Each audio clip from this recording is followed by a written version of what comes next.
নমস্কার, শুভ সকাল। সবাই কেমন আছেন? আশা করি ভালো আছেন। এই আমার ছোট্ট একটা মিনি ব্লগে সবাইকে স্বাগত।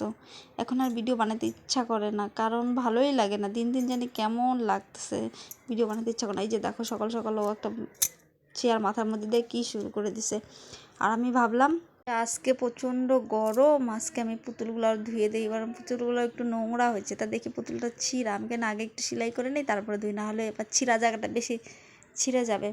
আর ওই যে কাজ করতে গেলে তো আগে আগে যাবেই, আমার কাজ করতে গেলে ও আগে আগে যাবে। এই যে ও গেছে, ওরা ভাইটাকে নিয়ে গেছে, বলে মা ভাইটাকে একটু দেখাও, আমাকে দেখাও।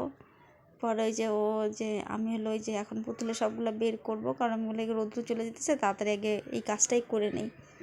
ওই যে আগে আগে কাজের আগে আগে যাবে, কিন্তু তাও ভালো লাগে না যদি মেয়েরা একটু কাজ করে। কাজ না করো কিন্তু সাথে থাকুক, ভালো লাগে, সময়টা কাইটে যায়। ও আমার সাথে থাকলে সময় কাইটে যায়, মানে যতই আমি দুঃখে থাকি না কেন, আমার একটা খুব ভালো লাগে ও যদি আমার সাথে থাকে।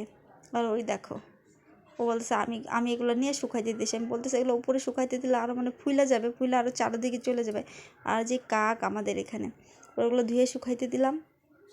পরে দেখো খাচ্ছি কচুলতি কাঁঠাল বিচি দিয়ে, আর কই মাছের ঝোল, বেগুন আলু দিয়ে পাতলা ঝোল, জিরা সম্বাদ দিয়ে, আর যে গাছের ভেন্ডি ভাজা আর আচার, কারণ আমার সেই ভালো লাগে। তারপরে যে আবার চান করলাম, প্রচণ্ড গরম, চান টান করে একটু উপরে গেলাম।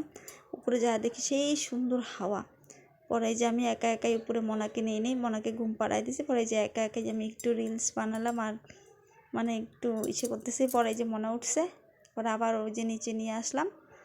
ও গাড়িতে খেলবে, মানে বড় হয়ে গেছে কিন্তু ছোটো ছোটো গাড়িতেই খেলবে আবার। তারপরে যে দেখো না কাঁঠাল কিনে নিয়ে আসছে এই গরমের মধ্যে, কারণ আমার মেয়ে আম কাঁঠাল খেতে সেই ভালোবাসে। আর কাঁঠালগুলো এত সুন্দর, মানে এখন সেই লোভ লাগে। সুন্দর কাঁঠাল। কেমন লাগলো মিনি ব্লগ কমেন্টে জানিও।